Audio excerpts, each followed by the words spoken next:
Hola, hola, queridos amigos de Quédate en casa con los grandes escritores. Qué alegría estar con ustedes una vez más. Este programa que estamos haciendo hoy es el número 97. Programa número 97. Así que seguimos acercándonos al programa 100, que como ya les he dicho, tenemos que celebrarlo. Cuando eso suceda, que tiene que ser pronto, caramba, algo tenemos que hacer. Vamos a tener que reunirnos en algún lugar o qué sé yo, qué tipo de festejo solemne o de ¿verdad? De ágape, de celebración, porque llegar a 100 programas es, es una, es una pequeña proeza para ustedes y para mí también, por supuesto, claro, eso habrá que celebrarlo. Este programa entonces es el número 97 y es un programa que va a ser particular porque vamos a abordar un autor que no hemos tocado, según recuerdo, nunca hasta este momento. Y me refiero al señor Anónimo, a Don Anónimo, porque lo que vamos a estudiar es un cuento anónimo, perteneciente a un volumen de relatos anónimos. Bueno, Don Anónimo es el autor más fecundo, más ubérrimo en la historia de la literatura. Y de todo. ¿Cuántas leyendas, fábulas, historias son anónimas? ¿Cuánta mitología es anónima? La mitología por definición es anónima. Pues es la cristalización del sentir de una serie de pueblos en un momento histórico dado, ¿verdad? Que materializan sus ideales en ciertas figuras míticas. Entonces son creaciones colectivas, por principio son anónimas. Pero vean en el campo de la arquitectura.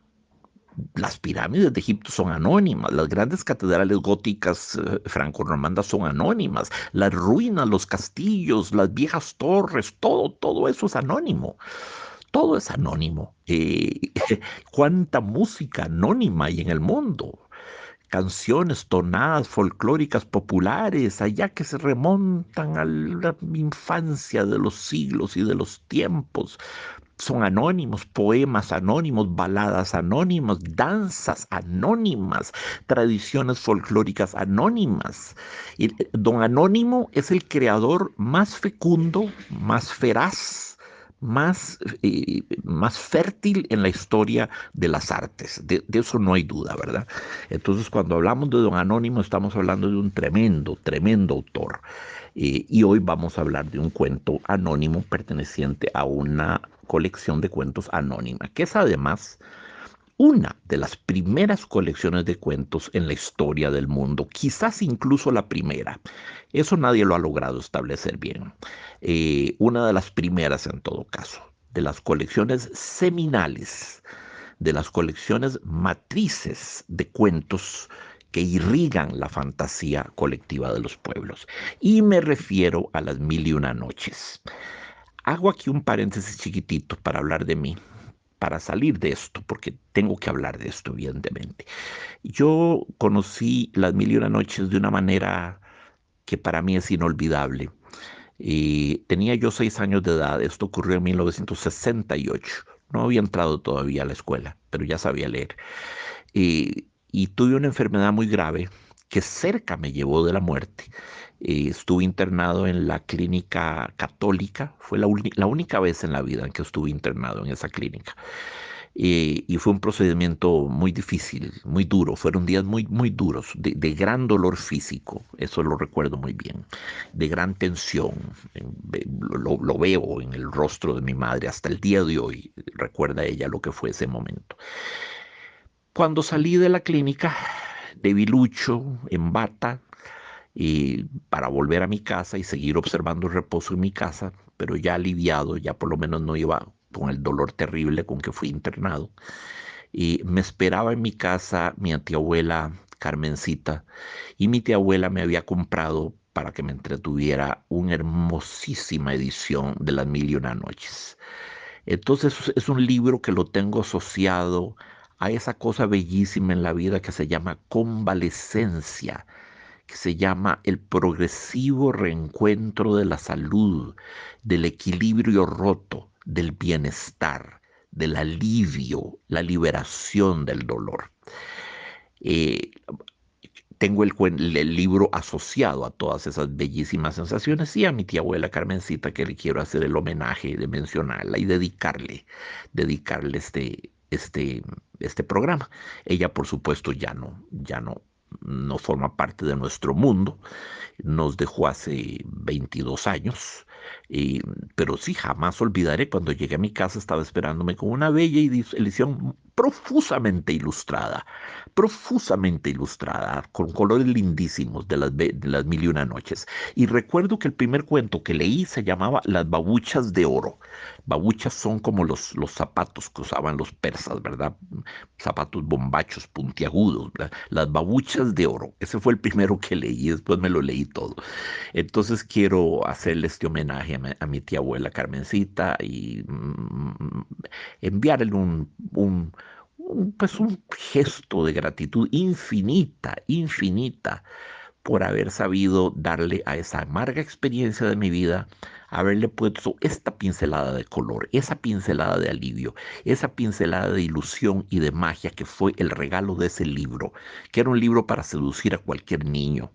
Era tan bello editorialmente que seducía a cualquier niño, ¿verdad? Este, Era un festival multicolor, hermosa, ¿verdad? Y los textos además venían íntegros, no era una edición para niños, venían en su forma original. Perdí después el libro, no lo tengo, hace mucho, décadas no lo tengo. Pero bueno, fue un libro que marcó mi vida y que lo tengo asociado a ese momento tan particular, tan álgido, ¿verdad? Sí, tan doloroso, pero también tan lleno de luz hacia el final que fue esa enfermedad y ese momento de convalecencia en algún momento del año 1968. Y sí, por supuesto, en ese libro de Las Mil y Una Noches, ahí me familiaricé con los cuentos que todos conocemos. Los tres más célebres de Las Mil y Una Noches son, por supuesto, Simbad el Marino, Aladino y la Lámpara Maravillosa, y Alí Baba y la Cueva de los 40 Ladrones, ¿verdad? Esos tres relatos son los tres relatos más famosos de Las Mil y Una Noches. Y qué curioso, son tal vez de los menos originales, porque fueron añadidos a la compilación original por el escritor francés Antoine Galland en el siglo XVIII. Entonces, pero bueno, son parte del canon, son parte de la colección de las Mil y Una Noches. El volumen de las Mil y Una Noches fue escrito en la Persia del siglo X, imagínense ustedes. Nadie tiene exacta noción del momento histórico en que se compilaron la mayoría de estos cuentos, que son de procedencia muy heterogénea. Se habla de la Persia del siglo X, pero con toda seguridad había cuentos que venían de antes. Había cuentos que venían del califato de Abáis. Un califato es una unidad política, un estado gobernado por un califa, el califato de Abáis, que duró desde el año 750 hasta el 1256. El califato de Abáis, conocida como califato abáside, por así llamarlo, era una dinastía pues califal, ¿verdad? Igual que había dinastías de reyes en China o dinastía de reyes en Europa, pues había dinastías de califas. Entonces, muchos cuentos probablemente proceden de ese periodo del califato de Abáis entre el 750 y el 1256. Pero hay otros que proceden un poquito después de lo que se llamó el sultanato eh, el sultanato de Egipto, ¿verdad? El sultanato mameluco de Egipto. Y ahora vamos a ver qué significa eso. El sultanato mameluco de Egipto su sede en el Cairo, ¿verdad? Ya no tanto en Persia, sino en el Cairo, y duró de 1250 hasta 1517. Ya eso es más para acá. Todo lo que es, ¿verdad?, posterior al primer milenio de la era cristiana ya nos suena como más cerquita de nosotros. Entonces, repito, de 1250 a 1517. Esto era ya la época del Imperio Otomano, ¿verdad? Y ya no era el califa, la máxima autoridad política del pueblo, sino un sultán. por eso se hablaba del sultanato. Y el sultanato mameluco. Nosotros en español y aquí en Costa Rica hablamos de mameluco para aludir a un tipo de vestimento, ¿verdad? De vestido, un atuendo indumentario, que es un tipo de vestido de trabajo, ¿verdad? De vestido de obrero, generalmente de una sola pieza, a veces con overoles, y los llamamos mamelucos, a veces les decimos monos o peleles, o simplemente mamelucos. Póngase los mamelucos para ir a trabajar, ¿verdad? Un plomero típicamente vendría con mamelucos, un albañil vendría con mamelucos, ¿verdad? Pero la palabra mameluco viene en realidad de eso, de esa época, del sultanato mameluco de Egipto, entre 1250 y 1517. ¿Por qué? Porque los soldados de este imperio otomano se llamaban mamelucos. Se llamaban soldados mamelucos. Era una casta dirigente de soldados de altísimo rango y eran conocidos como mamelucos y usaban en efecto atuendos muy bombachos que podrían recordarnos a los mamelucos modernos que usamos nosotros, ¿verdad? Esta fue la edad de oro del Islam, ¿verdad? 1250, 1517. Y sí, era el sultanato mameluco de Egipto. Entonces ya saben ustedes de dónde viene la palabra mameluco. Era el atuendo que usaban los soldados de élite, los soldados de gran nivel, ¿verdad? Por así decirlo, la guardia pretoriana, los soldados de más alto rango, de la casta dirigente, durante los siglos del sultanato mameluco de Egipto. Eh, Muy bien, por ahí vamos bien. Los cuentos de las mil y una noches encontramos cuentos que son persas, cuentos que nos vienen de la India, cuentos que son árabes. Los orígenes son muy divergentes, muy heteróclitos. Había incluso cuentos que fueron retirados después, que eran cuentos de un encendido contenido sexual, ¿verdad? Había uno que se llamaba Amor Sexual, Ali o el Miembro Grande. Ali o el Miembro Grande, así se llama. Bueno, hacía alusión al falo de un tal Ali. Esos cuentos fueron expurgados, fueron sacados de la colección general, ¿verdad? De las mil y una noches. Eh, pero, ¿qué decirles, amigos? No, nadie sabe si Sherezada fue el primer colección de cuentos. Posiblemente no, porque en la India estaba el Panchatantra, ¿verdad? El Panchatantra, que era una colección de cuentos extraordinaria, en verso, algunos en prosa, otros, ¿verdad? Escritos en sánscrito, en el idioma sánscrito. Estos datan en principio del siglo XI, es decir, un siglo después de las mil y una noches. Y eran cuentos ligados a la civilización india, no tanto a la civilización árabe. Pero se ha descubierto que algunos de los cuentos del Panchatantra en realidad proceden desde 3 siglos antes de Cristo hasta 3 siglos después de Cristo, cosa que los haría mucho, mucho más antiguos, más de un milenio más antiguos que los cuentos de las mil y una noches. Pero no lo sabemos, no lo sabemos. Estas cosas creo que nunca las vamos a poder determinar con absoluta certeza. Antes que el Panchatantra, ¿verdad? Si es que en efecto hay cuentos que datan allí de 3 siglos antes de Cristo hasta 3 siglos después de Cristo, antes que todo eso tenemos que pensar en Esopo, en las fábulas de Esopo. Esopo era un fabulista formidable, tracio, él era de Tracia, y vivió en el siglo sexto antes de Cristo. Ahí nos estamos echando 3 siglos más atrás aún que el Panchatantra, y que escribió sus famosas fábulas que pasaron de Esopo, pasaron a manos de La Fontaine, el gran poeta francés, en el siglo XVII. De ahí pasaron a las manos de Samaniego, el gran escritor, en el siglo XIX. Y de ahí, de Esopo, 6 siglos antes de Cristo, a La Fontaine en el siglo XVII, luego a Samaniego en el XIX, y luego a Joel Chandler Harris a principios del siglo XX y a Carmen Lira también a principios del siglo XX. Los cuentos de Carmen Lira, los cuentos de la tía Panchita tienen afinidades enormes con los de Joel Chandler Harris, enormes, ¿verdad? En los cuentos de Joel Chandler Harris hay incluso un personaje que se llama Brother Rabbit, el hermano conejo o fray conejo, no tío conejo, sino fray conejo, porque los cuentos de Joel Chandler Harris son cuentos muy satíricos y en cierto modo muy antieclesiásticos. Entonces había un personaje que era un frailecillo que resultaba ser un conejo bandido, un conejo malicioso que hacía todo tipo de trapacerías y de bromas, que mucho puede recordarnos al tío conejo de Carmen Lira, de los cuentos de mi tía Panchita.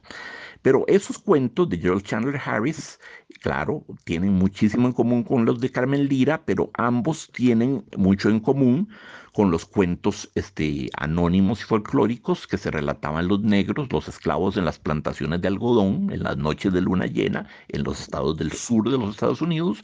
Y a su vez están muy vinculados con los del español samaniego, muy vinculados con los del francés La Fontaine, y La Fontaine se remonta hasta 6 siglos antes de Cristo con las fábulas de Esopo.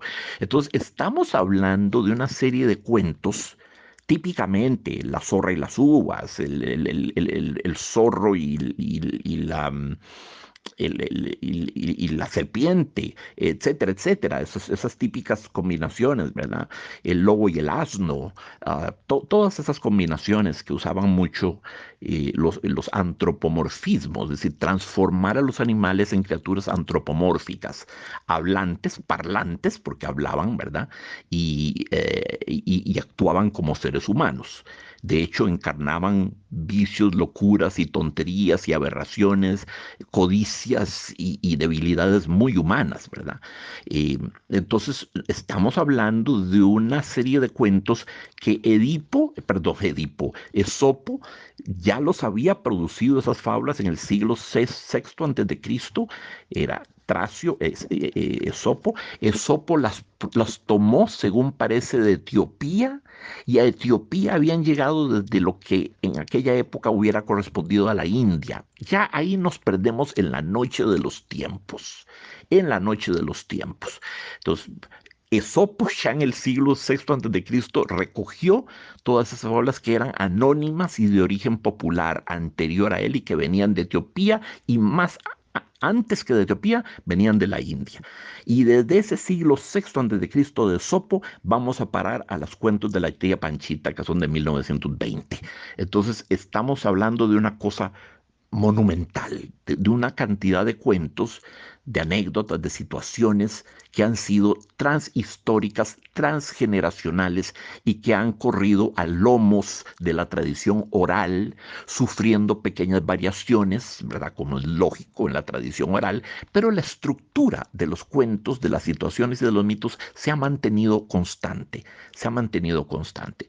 Entonces, ahí tenemos, ¿verdad? Anterior a la Sherezad, perdón, a las Mil y Una Noches, están los cuentos del Panchatantra en sánscrito, ¿verdad? Anterior al sánscrito está Esopo y antes que Esopo está todo lo que nos vino de Etiopía y de la India. Como decirles una cosa, para que se agarren duro de la silla, un cuento como La Bella y la Bestia. Bueno, pensamos en el dibujo animado de Walt Disney tan hermoso. Hermoso, hermoso. La Bella y la Bestia. O en la versión cinematográfica de Jean Cocteau, en blanco y negro, maravillosa, la más bella jamás hecha, Jean Cocteau. La Bella y la Bestia, el cuento de la Bella y la Bestia se le calculan 5.000 años de existencia. Hay cuentos que son proto Bella y la Bestia, hay cuentos que ya anuncian la situación de la Bella y la Bestia hace 5.000 años, 5 milenios. Esto supera todo lo que hemos dicho hasta el momento. Claro, La Bella y la Bestia se convirtió en un cuento del canon literario oficial europeo en 1740. Una escritora llamada Gabrielle Suzanne Balbo de Villeneuve, esa escritora muy poco conocida, en 1740 escribió una novela llamada La Bella y la Bestia, donde retomaba ese mito de 5.000 años de edad. pero como novela no funcionó. No funcionó. 16 años más tarde, en 1756, otra mujer, Jean-Marie Le Prince Beaumont, hizo una adaptación como cuento, como relato breve, y ahí esa sí funcionó. Esa sí funcionó. Entonces, La Bella y la Bestia, a ver, no lo inventó Walt Disney, ni Alfred Cortot, ni Jean Cocteau. Viene desde hace 5.000 años y la autora, digamos, que lo inmortalizó en su forma definitiva, fue Jean-Marie Le Prince Beaumont. Juana María Le Prince Beaumont en 1756. Pero el cuento, la estructura del cuento, se remonta a 5.000 años atrás, para que vean ustedes lo impresionante que es todo eso, lo vertiginoso, ¿verdad?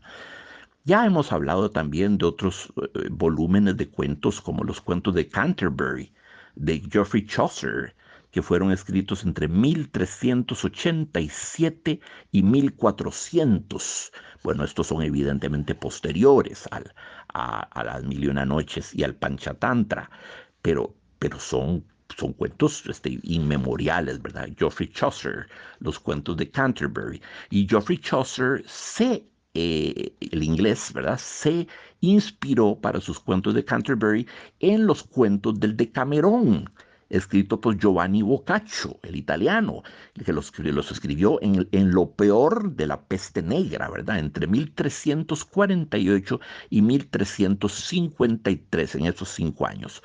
El Decamerón de Giovanni Boccaccio fueron cuentos escritos cuando la peste negra, que era la peste bubónica, causada por una bacteria que se llamaba Yersinia pestis, o que se llama Yersinia pestis, que asoló toda Europa, devastó Europa, mató una tercera parte de la población de todo el ecúmene, es decir, del mundo conocido. Una tercera parte de la población europea, de la población asiática y africana que se conocía, la desoló. Es decir que, amigos, si ustedes tenían si ustedes eran 3 hermanos, con seguridad uno se habría muerto. Si vivían 100 personas en la cuadra, 33 habrían muerto, ¿verdad? Es una cosa terrible, terrible. Si tenían ustedes 3 hijos, uno lo habrían tenido que llevar a la tumba. Una tercera parte de toda la sociedad, de toda la comunidad mundial, pereció con esta, que es la más devastadora peste en la historia del mundo. Realmente el género humano estuvo en peligro de extinguirse con la Yersinia pestis o peste bubónica, ¿verdad? Que asoló toda Europa y lo que se conocía de Asia y de África.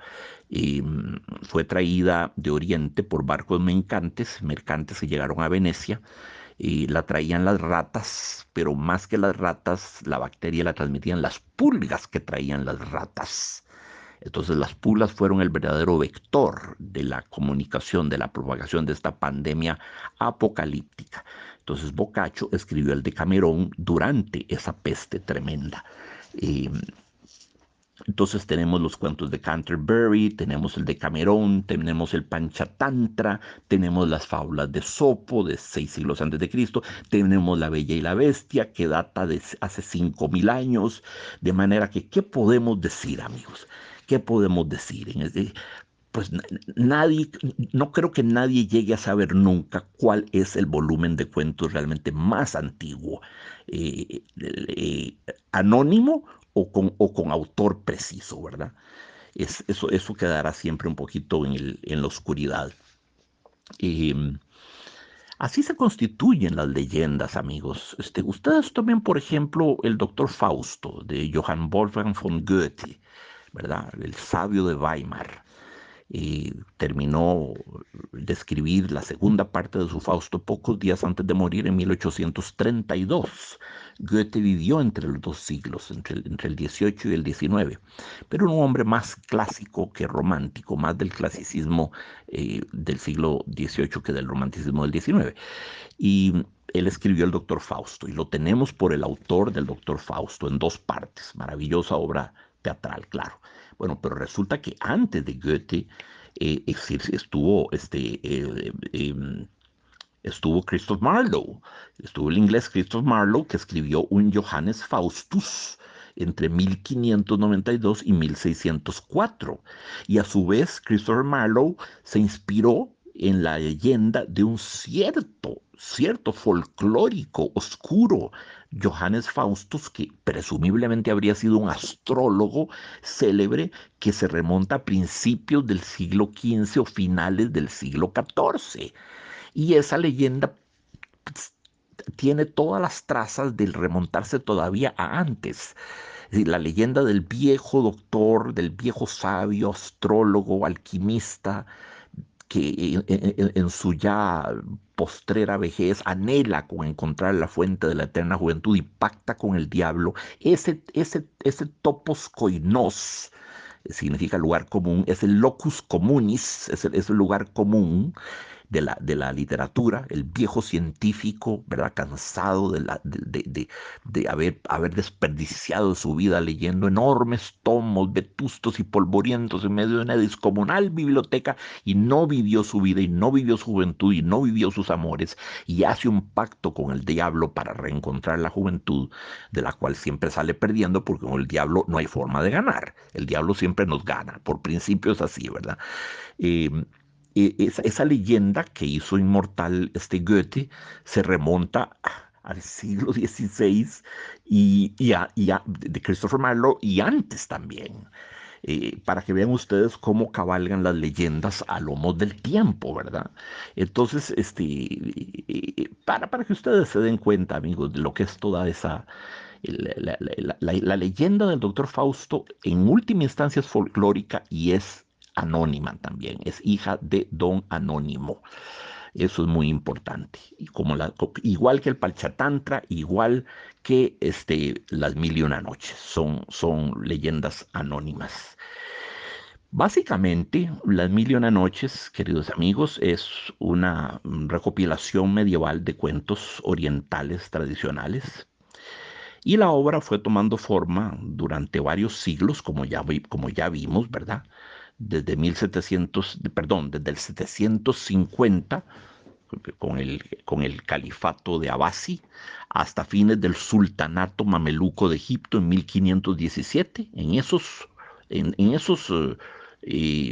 años, del 750 al 1517, fue tomando este cuerpo las Mil y Una Noches. Em, y sí, muchas historias eran originalmente cuentos populares de los periodos Abbasí y Mameluco, como les dije, y otras vienen probablemente de una obra persa llamada Pahlavi. Entonces hay de todo en esto, ¿verdad? Hay también elementos de la literatura folclórica que venía de la India. Y una cosa interesante de Las Mil y Una Noches es que utiliza la forma que se llama relato enmarcado, es decir, relatos que se incluyen dentro de otros relatos, un cuento dentro de otro cuento, un cuento dentro de otro cuento, lo que los franceses llaman una mise en abîme. Les pongo un ejemplo. Bueno, las muñequitas rusas de artesanía, ¿verdad? Las matrioshkas, se encierran unas dentro de otras, ¿verdad? Se contienen unas dentro de otras. Es una muñequita dentro de una muñequita, dentro de otra muñequita, dentro de otra muñequita. Son muñequitas encuadradas. Así puede uno abrir un cuento dentro de otro cuento y otro cuento dentro de ese cuento y ese cuento contener otro cuento adentro. ¿Verdad? Es muy, muy interesante. Por ejemplo, un caso de literatura enmarcada en Hamlet, la gran tragedia de William Shakespeare, está la famosa escena de los actores que llegan a Elsinore, llegan a Palacio, y Hamlet les pide que interpreten específicamente la muerte de Gonzaga, en la que se escenifica una situación donde un hermano asesina a su hermano, que era el rey legítimo, ¿verdad? Para quitarle el poder y quitarle a la esposa. Y Hamlet lo hace así para poner en evidencia a su pérfido tío Claudio, que había matado al papá de Hamlet, el rey legítimo de Dinamarca, y desposado a su madre Gertrudis. Y logra, en efecto, conturbar e irritar tremendamente a Claudio. De hecho, ahí se desencadena ya la tragedia, y ahí empieza a morir gente por todas partes en Hamlet. Entonces, hay esa escena. Dentro del teatro de Hamlet vemos una compañía de teatro que viene a representar la muerte de Gonzaga. Entonces, Shakespeare nos introduce una obrita de teatro dentro de una obra de teatro. Y así podríamos seguir ad nauseam, ¿verdad? Así podríamos seguir. metiendo cosas unas dentro de otras. De nuevo, es lo que se llama un mise en abîme. Otro ejemplo, la ópera Los Payasos de Ruggiero Leoncavallo, ¿verdad? Y Pagliacci, ¿verdad? Pagliacci, los payasos, nos ofrece una escena en que en un circo de provincia, allá en la Italia profunda, un cirquito muy simple de provincia, uno de los personajes sale ahí, cobra venganza por una traición amorosa, y lo vemos actuando, llorando, maldiciendo todo en su pequeña escena, en su pequeño escenario circense, que es una escena dentro de la gran escena de la ópera. Entonces, casi como así decirlo, ópera dentro de la ópera, o ópera en torno al acto de hacer ópera o de hacer teatro en todo caso. Entonces ahí tenemos otro caso de relato enmarcado. Muy bien. Para proponer una sinopsis muy somera de lo que es Las Mil y Una Noches, les diré que el primer cuento es el que sirve de marco a todos los demás y trata de la historia del rey Shahryar y de su hermano Shahzaman. Bueno, y sucede que Shahryar se entera de que la esposa de su hermano tenía como amante a un esclavo. Pero peor aún, más tarde descubre que también su esposa le es infiel con un esclavo, incluso a la vista de otros esclavos y siervas, por lo cual Shahryar decide abandonar su reino hasta encontrar a alguien a quien le haya ocurrido una desgracia mayor. Y así se da cuenta de que un poderosísimo genio es engañado todavía de forma más astuta, ¿verdad?, por su esposa, y Shahryar concluye que todas las mujeres son iguales y regresa a su palacio para tomar venganza. Hay una gran, por supuesto, misoginia detrás de todo esto, una actitud de profundísima suspicacia con respecto a la mujer infiel, ya que estamos hablando de Shahryar cornudo, Shahzaman cornudo y el genio cornudo, ¿verdad? Y engañar a un genio de la lámpara poniéndole cuernos es, a fe mía, faena muy difícil, ¿verdad? Bueno, entonces él regresa, Shahryar, a su tierra para vengarse de la reina, eh, y decide, cosa terrible amigos, casarse cada noche con una virgen y decapitarla al día siguiente para evitar la posibilidad de volver a ser engañado. Terrible, ¿ah? Terrible. No más cuernos. Una virgen nueva para cada noche, decapitada al día siguiente. Cosa terrible. ¿Quién es el encargado de conseguir las doncellas para el rey? Pues el visir. ¿Qué es un visir? En la literatura oriental, el visir era como el asistente del rey. Era un asistente, un asesor del rey en diversos temas. Eso era un visir, un funcionario de alto rango muy cercano al rey que lo aconsejaba en diferentes esferas de la vida. Entonces, el visir es encargado de conseguir las esposas hasta que ya no puede encontrar ninguna. Han sido decapitadas todas las vírgenes del reino. Entonces la hija del rey Shahryar, la propia hija, Sherezad, se ofrece con la intención de acabar con la crueldad del rey, pero no se ofrece a yacer con el rey, no se ofrece a acostarse con su padre, no, no, no, no. No, no, el pacto que propone Sherezad es diferente, ¿verdad? Y en la primera noche, Sherezad logra cautivar la atención de Shahryar contándole una historia que interrumpe antes del alba, con la promesa de contar algo más sorprendente la noche siguiente si el rey le preserva la vida, ¿verdad? Si el rey no la mata. Entonces, Sherezad repite esta estratagema durante mil y una noches, en el transcurso de las cuales se cuentan los relatos que componen el libro. Así pues, los cuentos de las mil y una noches son cuentos paridos en medio de una infinita angustia, de tremenda angustia. Eran cuentos para salvar la vida.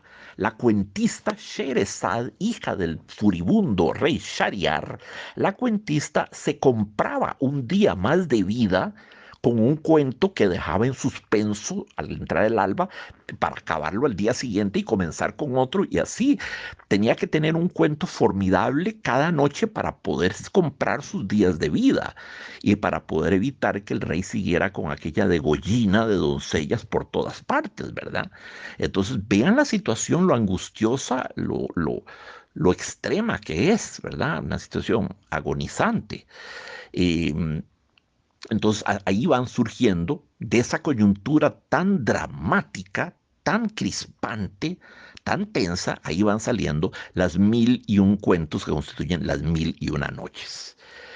En el volumen hay cuentos, hay historias de amor trágicas como cómicas, hay poemas, hay parodias, hay leyendas, hay historias religiosas musulmanas, hay apólogos. Un apólogo es una historia, una fábula, una parábola, un cuentito que tiene algún contenido moral, un tipo de enseñanza moral, una especie de moraleja.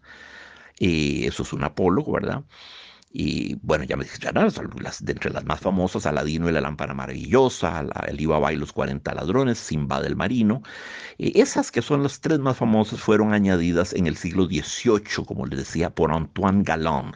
Antoine Galland fue un gran escritor y un gran estudioso de la literatura oriental que tradujo al francés Las Mil y Una Noches. Fue el primero que tradujo al francés Las Mil y Una Noches, pero añadió a la colección esas tres historias, Aladino y la lámpara maravillosa, Alibaba y los 40 ladrones y Simba del Marino, que no estaban en el volumen arcaico, en el volumen original que procedía ya de la Persia del siglo X, si es que no antes, ¿verdad?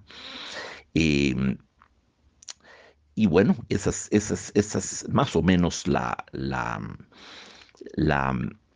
génesis tentativa, aproximativa de las Mil y Una Noches. En las Mil y Una Noches abundan los genios, que son estos espíritus que salen de las lámparas cuando uno los frota, capaces de cosas extraordinarias. Abundan los espíritus fantásticos, abundan los magos, abundan los lugares legendarios que se mezclan con personas y con lugares reales, ¿verdad? Personajes históricos que se sabe que existieron, con personajes completamente fantásticos, navegantes, barcos, tierras remotas. Es un magnífico volumen de cuentos. Es para mí el más hermoso.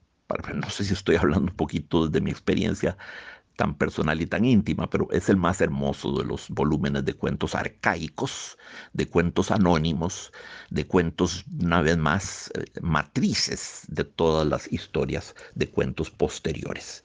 Entonces, eso es lo que quiero decirles sobre Las Mil y Una Noches. Habrán ustedes oído hablar, sin duda, queridos amigos, del compositor ruso Nikolai Rimsky-Korsakov, que escribió su famosa suite sinfónica Sherezad. Una suite es una serie de números, ¿verdad? Una serie de movimientos, simplemente. En este caso son cuatro grandes movimientos de la suite Sherezad, opus 35 de Nikolai Rimsky-Korsakov, que fue compuesta en 1888. Y las historias son cuatro. El mar y el barco de Simbad es la primero. Luego la historia del príncipe Kalandar. Luego el joven príncipe y la joven princesa. Y luego, muy agitado, el cuarto y último movimiento que se llama Fiesta en Bagdad, el bar y el barco se estrella contra un acantilado donde se ve un enorme jinete de bronce. Todos esos elementos es el cuarto movimiento, repito, fiesta en Bagdad, el mar y el barco se estrella contra un acantilado donde se ve un enorme jinete de bronce. Ese es el contenido del cuarto movimiento.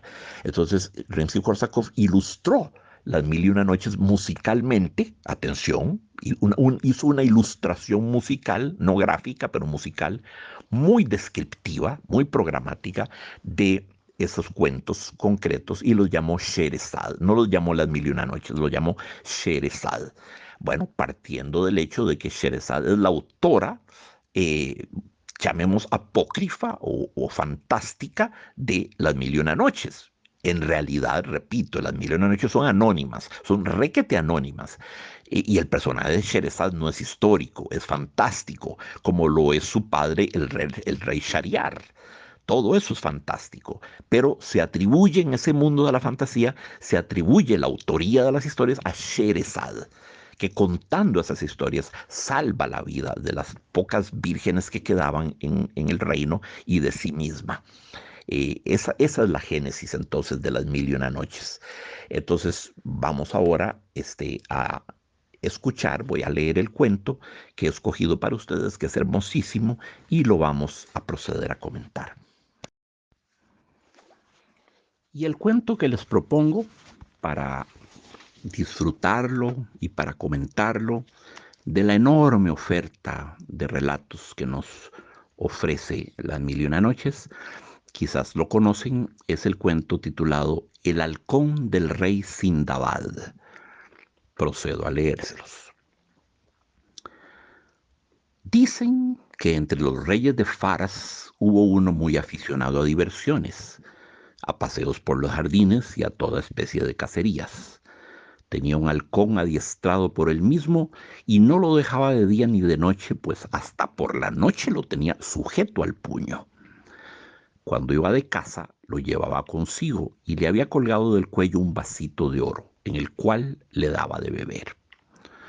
Un día estaba el rey sentado en su palacio y vio de pronto venir al vequil que estaba encargado de las aves de caza.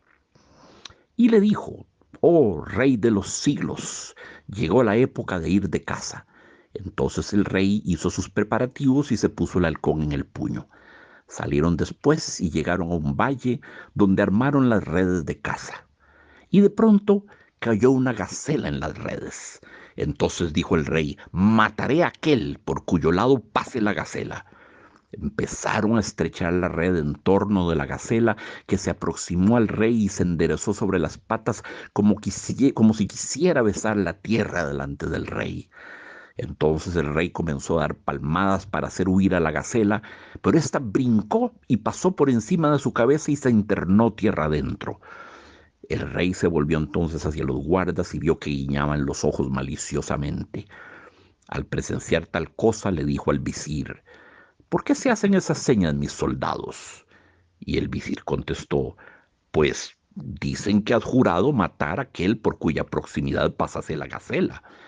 Y el rey exclamó: «Por mi vida, hay que perseguir y alcanzar a esa gacela». Y se puso a galopar siguiendo el rastro y pudo alcanzarla. El halcón le dio con el pico en los ojos de tal manera que la cegó y la hizo sentir vértigos. Entonces el rey empuñó su maza, golpeando con ella a la gacela hasta hacerla caer desplomada. Enseguida desmontó, degollándola y desollándola, y colgó del arzón de la silla los despojos. Hacía mucho calor y aquel lugar era desierto, árido y carecía de agua. El rey tenía sed y también el caballo. Y el rey se volvió y vio un árbol del cual brotaba agua como aceite. El rey llevaba la mano cubierta con un guante de piel. Cogió el vasito del cuello del halcón, lo llenó de aquella agua y lo colocó delante del ave. Pero ésta dio con la pata al vaso y lo volcó. El rey cogió el vaso por segunda vez, lo llenó y, como seguía creyendo que el halcón tenía sed, se lo puso delante. Pero el halcón le dio con la pata por segunda vez y lo volcó. El rey se encolarizó contra el halcón y cogió por tercera vez el vaso, pero se lo presentó al caballo. Y el halcón corrió y derribó el vaso con el ala. Entonces dijo el rey: «Alá te sepulte, tú, la más nefasta de las aves de mal agüero. No me has dejado beber, ni has bebido tú, ni has dejado que beba el caballo». Y dio con su espada al halcón y le cortó las alas. Entonces el halcón, irguiendo la cabeza, le dijo por señas: «Mira lo que hay en el árbol». Y el rey levantó los ojos y vio en el árbol una serpiente, y el líquido que corría era su veneno. Entonces el rey se arrepintió de haberle cortado las alas al halcón. Después se levantó, montó a caballo, se fue llevándose la gacela y llegó a su palacio. Le dio la gacela al cocinero y le dijo: «Tómala y guízala». Luego se sentó en su trono sin soltar al halcón. Pero el halcón, tras una especie de estertor, murió. El rey, al ver esto, prorrumpió en gritos de dolor y de amargura por haber matado al halcón que le había salvado de la muerte. Y tal es, amigos, la historia del rey Sindabad. Bueno, ese es el cuento que tenemos hoy. Muy conmovedor, muy impresionante. Muy, muy impresionante. Es el cuento noveno, por cierto, de Las Mil y Una Noches. Y vamos a, vamos a irlo leyendo nuevamente para ir parando mientes en los detalles interesantes de este relato. Comienza entonces con, dicen que entre los reyes de Fars hubo uno muy aficionado a diversiones, a paseos por los jardines y a toda especie de cacerías. Dicen que, atención a cómo comienza el cuento, dicen, este dicen es el equivalente de érase una vez, de Il était une fois, de Once Upon a Time. Los cuentos de la Mil y una Noches no usan en general esa fórmula del érase una vez. Eso ya más bien lo encontramos con los cuentos de los hermanos Grimm, con los cuentos de Perrault, con los cuentos de Hans Christian Andersen. Se convirtió después en una fórmula muy, pero esos son cuentos modernos, son cuentos de muy, muy para acá. Son cuentos del siglo XVIII y XIX, ¿verdad? Que Hans Christian Andersen, por supuesto, son cuentos modernos. Todavía aquí no se usaba el érase una vez, sino simplemente el dicen. ¿Quiénes dicen? Pues no lo sabemos, amigos. No lo sabemos. Es parte de la magia del cuento es no saber quién relata. Aquí no sabemos quién es el narrador. Dicen que entre los reyes de Fars, bueno, ¿qué es Fars? F-A-R-S. Fars es la 31ª provincia de Irán, la provincia número 31 de Irán, queda al sur del país y su capital es Shiraz. La región es conocida también como Farsistán, ¿verdad? Es parte de Persia en suma. Eh, el Fars dio origen a la lengua persa que durante mucho tiempo se llamó Farsi, no persa sino Farsi porque provenía de Fars. Entonces cultivaban la lengua Farsi. Entonces, eso es lo que es Fars, una región de Irán conocida como Farsistán, al sur del país, donde se cultivó esa protolengua farsi, que fue una antecesora del persa. Entonces, bueno, dicen que entre los reyes de Fars hubo uno muy aficionado a diversiones, a paseos por los jardines y a toda especie de cacerías. Atención, estamos hablando de un rey cruel, ¿verdad? La cacería de animales, por supuesto que en aquella época era una tradición muy acendrada, y todo rey que se respetase y todo aristócrata que se respetase tenía que ser un buen cazador. Era lo que se llamaba el deporte venatorio. El venatorio, no porque solo cazaran venados. Venatorio significa relativo a la cacería, ¿verdad? Y tener, por supuesto, trofeos y cabezas de ciervos y de leones y de todo tipo de animales, ¿verdad? Y entonces estamos hablando de un rey agresivo, de un rey depredador y de un rey cruel, como cualquiera que se ocupase de ir a matar animales. Estoy siendo un poco anacrónico al decir esto porque estoy hablando casi desde la perspectiva de la sociedad defensora de los animales hoy en día. Y no existía tal noción en aquella época ni había ninguna especie en peligro de extinción en el siglo X. Imagínense ustedes, en el pleno imperio persa. Pero no quita que el pasatiempo de un soberano sea ir a cazar animales para matarlos y como mata además al ciervo, es terrible. Lo degüella, lo desolla, es decir, lo despelleja y lo tira como un despojo, ¿verdad? En el arzón del caballo. ¿Qué es el arzón? Concete, el arzón es esa parte, está la montura del caballo. Bueno, hacia atrás de la montura se añadía a veces como una especie de segunda montura, no para que nadie se sentara ahí, sino para poner algo, típicamente una pieza de cacería, una pieza grande de cacería. Iría típicamente en el arzón, ¿verdad? A veces iba por delante del jinete, pero más frecuentemente iba detrás, pegada a la montura. Ese es el arzón. Entonces, realmente el rey es cruel, ¿verdad? Tenía un halcón adiestrado por él mismo y no lo dejaba ni de noche ni de día, pues hasta por la noche lo tenía sujeto al puño. Atención, había una relación entrañable del rey con su animal, con su mascota, con su hermano prácticamente, entrañable de día y de noche.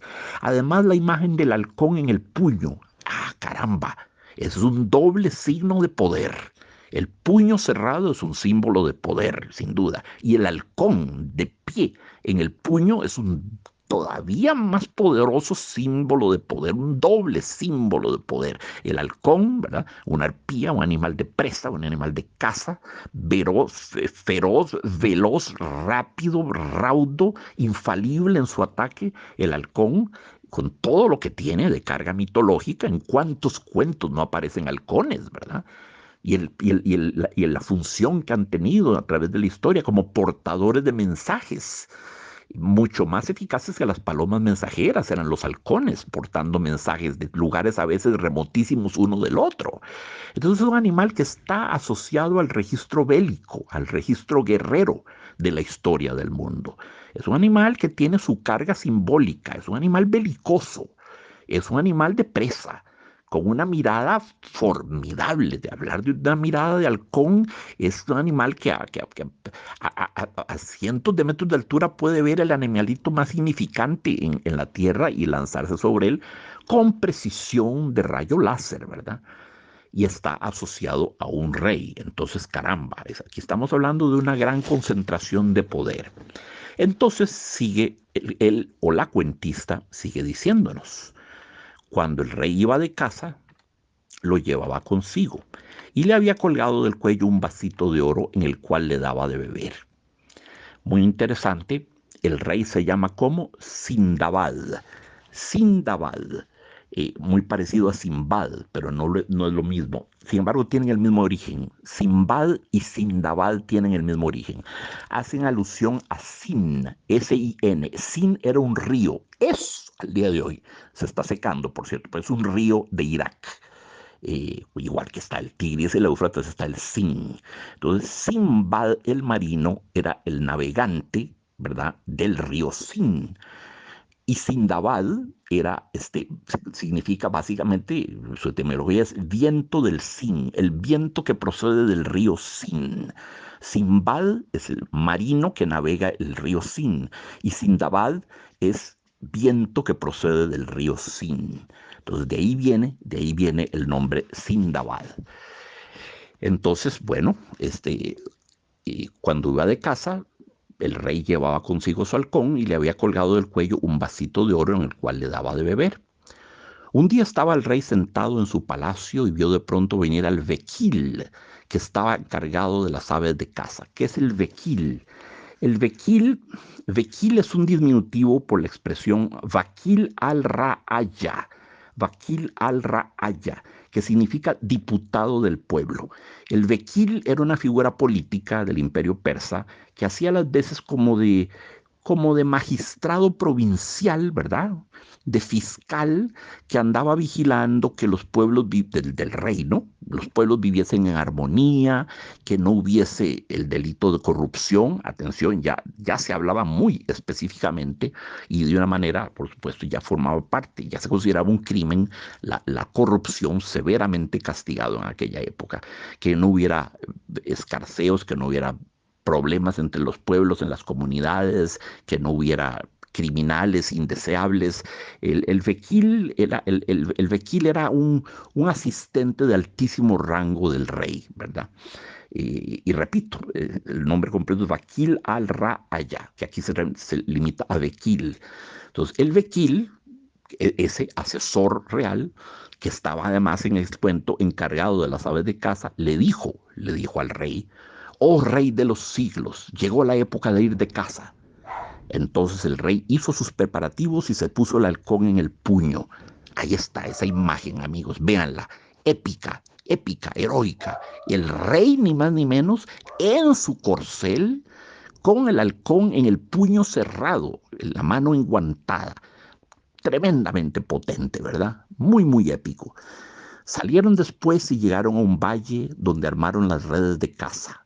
¿Por qué en un valle?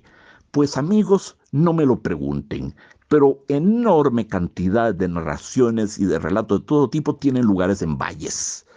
El valle, y esto vale por cierto de las leyendas de nuestro valle central, nuestro meseta intramontana, el valle es un sitio geográfico, es un topos Es un tipo de geografía, de configuración topográfica muy propicia a la generación de cuentos, muy propicia. Como son lugares para el sedentarismo, ¿verdad? En los valles son lugares donde las culturas y las comunidades se asientan, pero no así los desiertos que hay que recorrerlos en forma de nomadismo. Los valles representan generalmente el sedentarismo, y el sedentarismo es muy propicio para el nacimiento de cuentos y de mitologías. Entonces llegaron a un valle donde armaron las redes de caza, y de pronto cayó una gacela en las redes. Entonces dijo el rey: mataré a aquel por cuyo lado pase la gacela. Es decir, aquel al que la gacela le pase y se le escurra y no sea capaz de contenerla. Entonces empezaron a estrechar la red en torno de la gacela, que se aproximó al rey y se enderezó sobre las patas como si quisiera besar la tierra delante del rey. Esto es muy conmovedor y muy doloroso. Me duele, me duele. Diríase que el animalito estaba implorándole piedad, ¿verdad? Diríase que es un gesto antropomórfico, sí, o antropopático, un patos, un dolor muy humano, muy propio del Homo sapiens sapiens, proyectado en un animal salvaje como es un ciervo, ¿verdad? Una gacela en este caso, más conmovedor todavía. Ella cae prosternada ante el rey, besando la tierra, como pidiendo clemencia. Atención, el simbolismo de la gacela o del ciervo en la historia es muy grávido, es muy grande.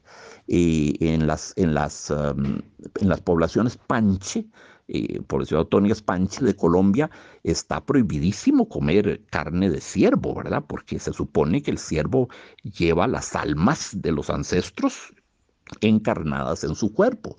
De modo que hay un tabú de no comer carne de ciervo. En la civilización maya, el ciervo estaba asociado al sol. Era un heraldo del sol, era un mensajero del sol.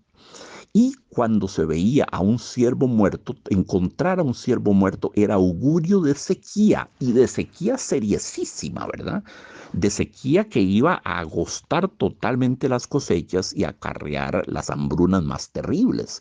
Entonces Dios guarde toparse con un ciervo muerto. En la civilización azteca se cultivaba la imagen de un ciervo de dos cabezas que se usaba como talismán en la guerra. Los aztecas, que fueron un imperio formidable, un imperio tremendamente poderoso que sojuzgó a 126 pueblos. 126 pueblos vivían bajo el yugo de los aztecas en México. Bueno, ese ciervo de dos cabezas era un talismán guerrero para los aztecas.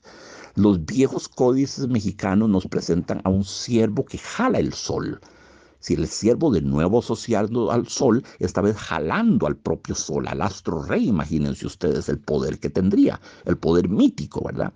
Y en varias comunidades del Asia Central, el ciervo era visto como aquel que transportaba las almas cielo, de la tierra hacia el cielo y del cielo hacia la tierra, ¿verdad? De la tierra hacia el cielo cuando morían, y del cielo a la tierra cuando iba a haber la reencarnación. Es decir, que los siervos eran lo que se llamaría psicopompos, ¿verdad? Psico viene de psique, del término griego psique, que significa alma. Cuando hablamos de psicólogo, psiquiatra, psicópata, sociópata, en fin, todo lo que tenga la partícula psic, ¿verdad? Eh, eh, Tiene que ver con alma, porque la psique era el alma, según los griegos allá de tiempos de Platón, Aristóteles, Sócrates, Fides, Praxiteles, Pericles, sin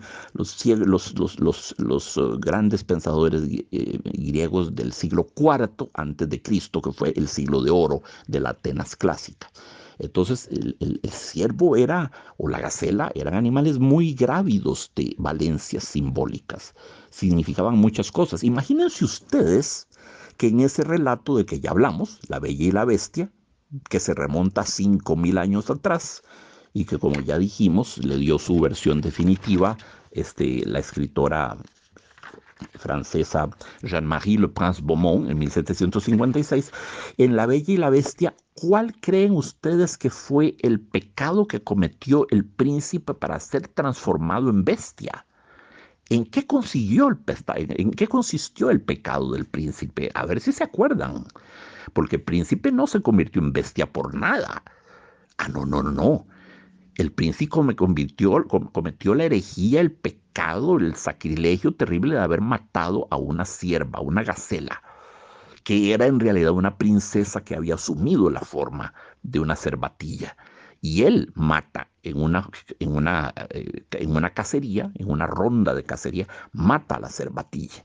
Y es castigado por los dioses a ser convertido en un monstruo piloso, terrible, teratológico, deforme, más depredador y bestia sangrienta de sangre, bestia ebria de sangre y sedienta de sangre, más eso que, por supuesto, ser humano.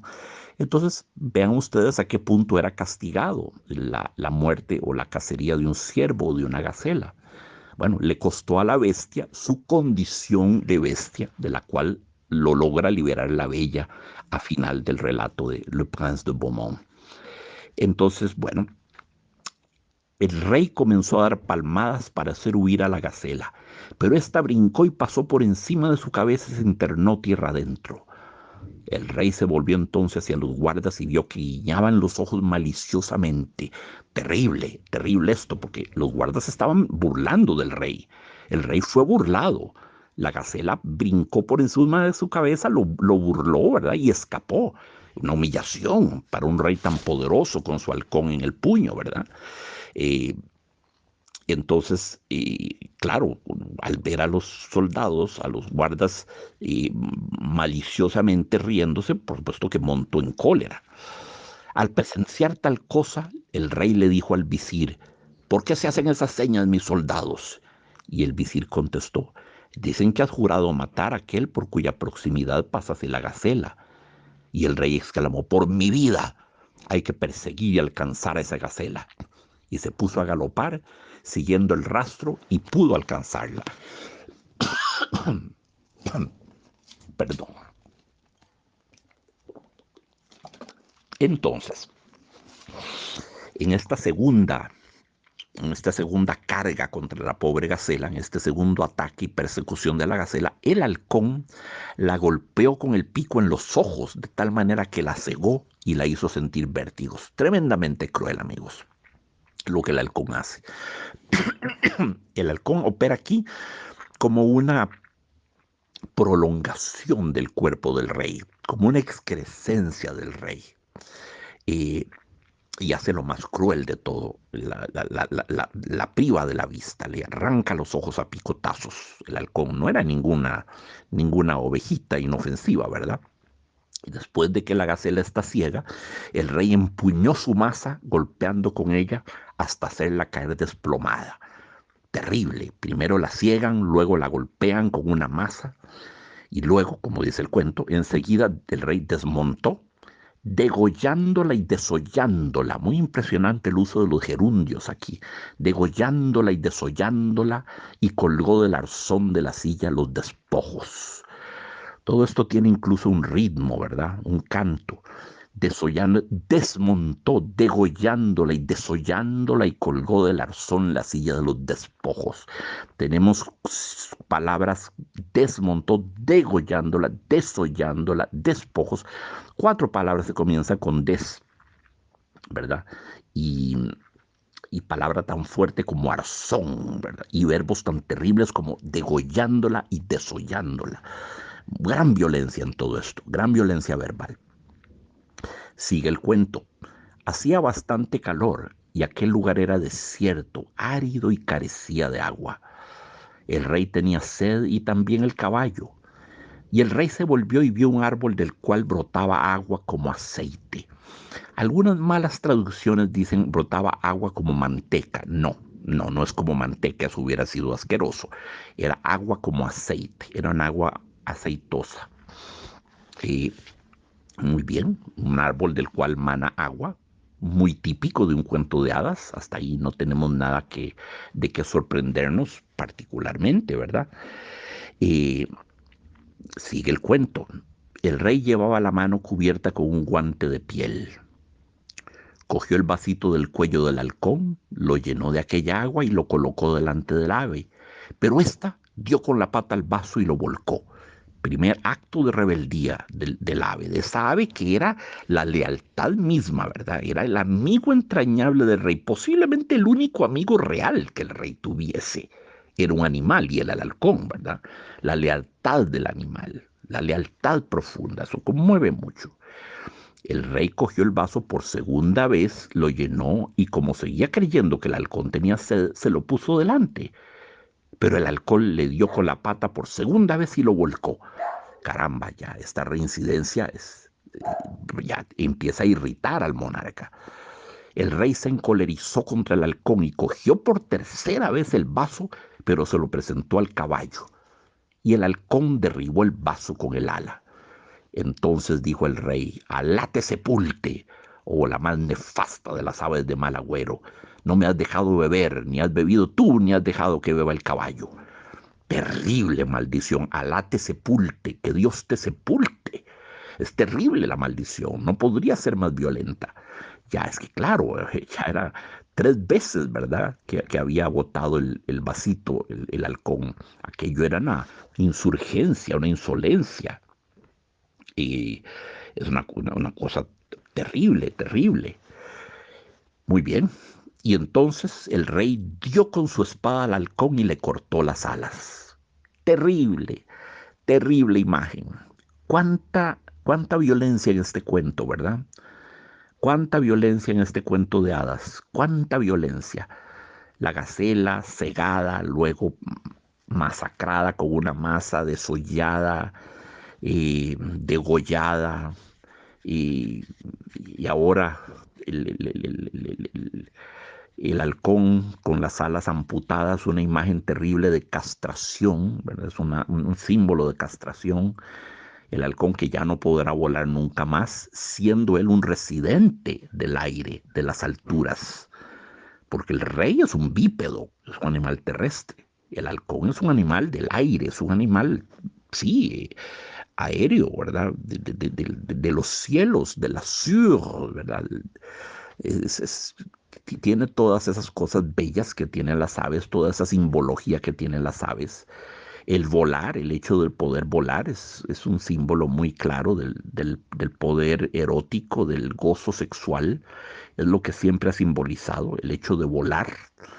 Existe incluso la expresión frecuente entre amantes, ¿verdad? Oh, bebé, ayer me hiciste volar, o siento como que voy volando, en fin, para aludir a una experiencia sexual particularmente gratificante o sublime. En todo caso, el halcón queda privado de su elemento, es decir, las alas son como una metonimia de la atmósfera del aire, son partes, pars pro toto.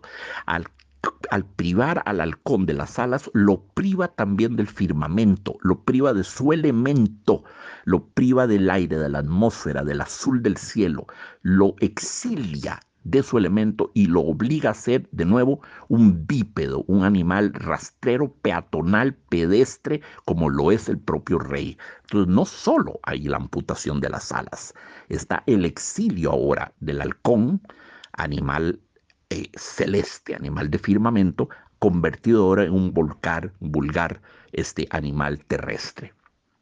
Entonces el halcón, irguiendo la cabeza, le dijo por señas: Mira lo que hay en el árbol. Y el rey levantó los ojos y vio en el árbol una serpiente, y el líquido que corría era su veneno. Entonces el rey se arrepintió de haberle cortado las alas al halcón. Después se levantó, montó a caballo y se fue llevándose la gacela y llegó a su palacio. Le dio a la gacela al cocinero y le dijo: Tómala y guízala. Luego se sentó en su trono sin soltar al halcón. Pero el halcón, tras una especie de estertor, murió. El rey, al ver esto, prorrumpió en gritos de dolor y de amargura por haber matado al halcón que le había salvado de la muerte. Y tal es la historia del rey Sindabad. Sí, es terrible lo que sucede aquí, ¿verdad? Es terrible. Eh, la serpiente, por supuesto, cumple con su eterno papel mítico de estar enrolladas ladinamente en un árbol, ¿verdad? Ese es un ser que se esconde, por definición, un ser agazapado, que ve sin ser visto, que atisba, que espía, que vigila desde lo alto de su árbol enroscado, seguro, y desde ahí arriba va a emponzoñar el líquido, el aceite ese que corre por el tronco del árbol, es el veneno, es el tóxigo, es la ponzoña que secreta la serpiente, ¿verdad? Y actúa de conformidad con su naturaleza, la serpiente, eterno símbolo del mal, ¿verdad? Cuando, incluso cuando nosotros en nuestra conversación habitual hablamos de una persona viperina, una lengua viperina, es decir, no creas nada de lo que dices, es una lengua viperina. A veces alguna gente es una persona muy ofídica. Pienso en el suero antiofídico que creó nuestro gran científico Clorito Picado.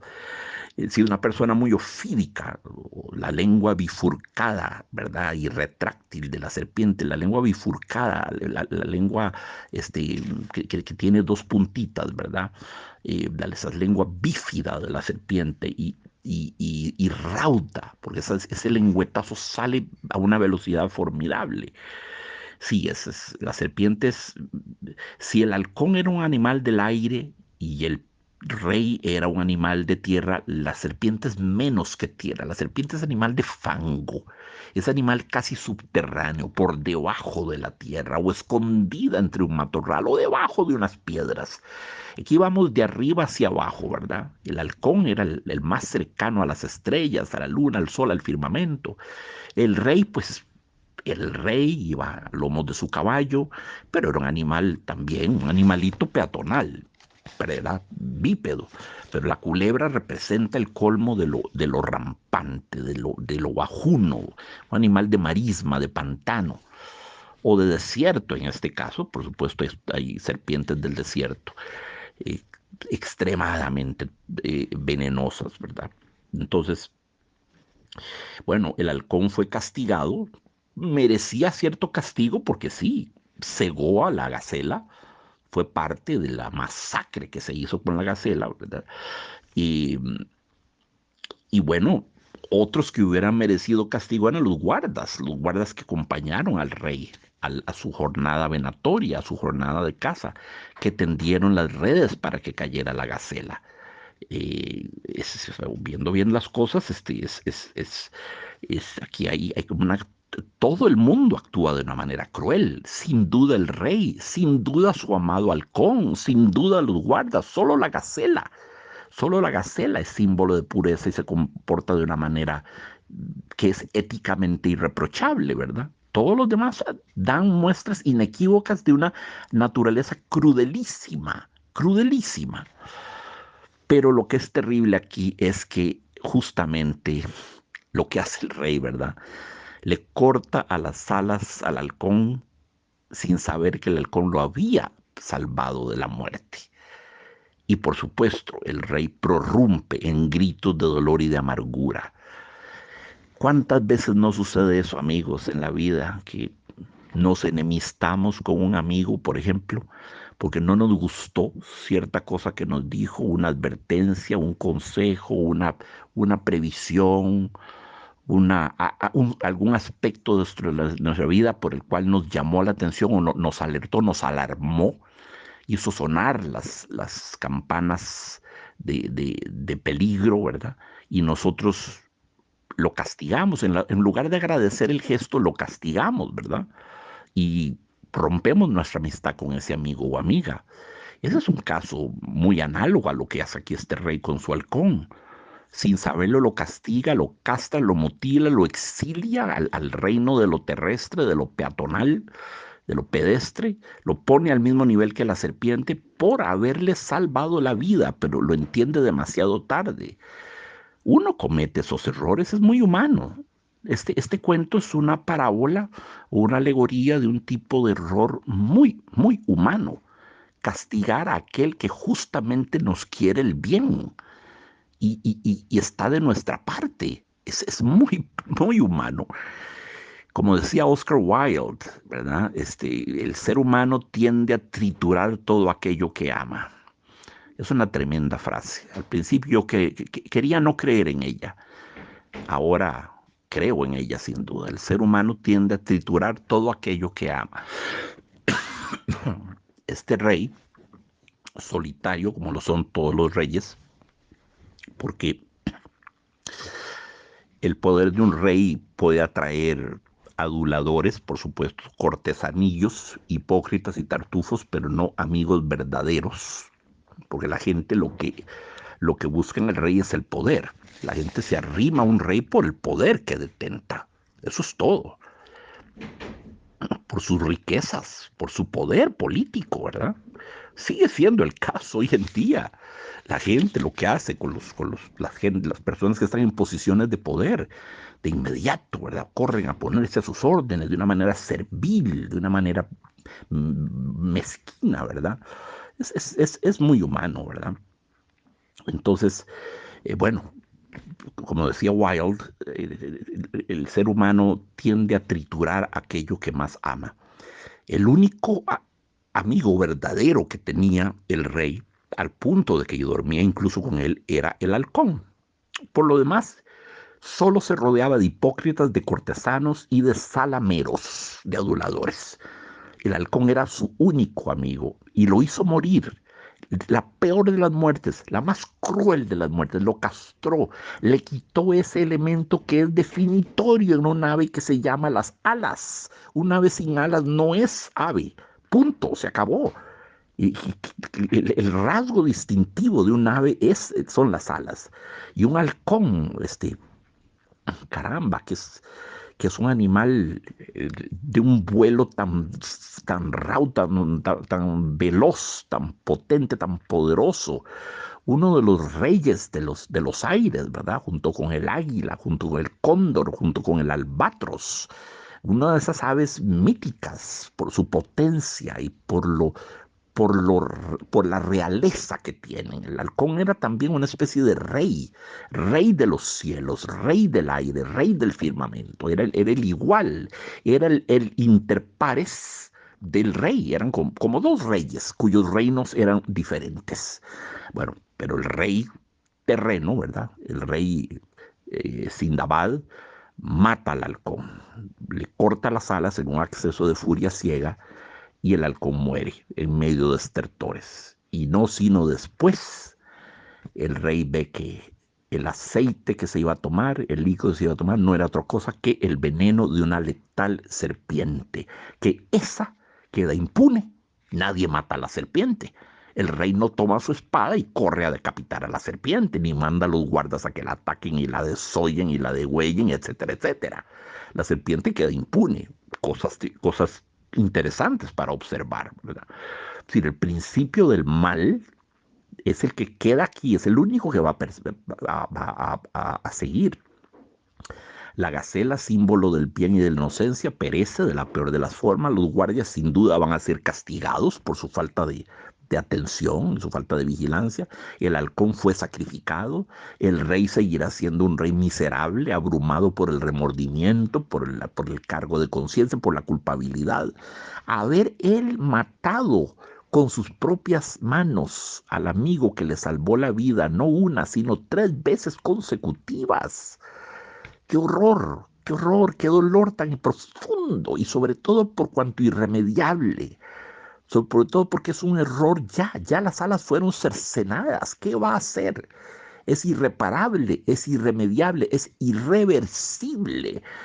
Con seguridad el rey habrá fantaseado con la idea de echar la máquina del tiempo atrás, ¿verdad? Si tan solo pudiera echarme atrás una hora en mi vida para no haber hecho este acto atroz que cometí. Bueno, pero no existe la máquina del tiempo. H.G. Wells, el gran escritor de ciencia ficción, inventó una famosa máquina del tiempo y los viajes a través del tiempo, pero eso es ficción. No existe tal cosa, no es posible. No podemos echarnos atrás y para hacer que una cosa que fue no haya sido. Ese es el problema del pasado. El problema del pasado es que por lo menos en su dimensión puramente fáctica es imposible de deshacer, es imposible de reescribir, de corregir, de enmendar. El pasado, atención, es muy lábil, es muy elástico, es muy maleable. No digo que esté todo escrito sobre bronce, no. El pasado se puede releer, reinterpretar, entender de manera diferente, ser objeto de una hermenéutica, de una exégesis diferente. Es elástico, es flexible, ¿verdad? Es revisitable, es reinterpretable. Eh, eso sin duda. Cosas que nos parecieron grandes aciertos del pasado, las revisamos, nos damos cuando fueron terribles errores o viceversa.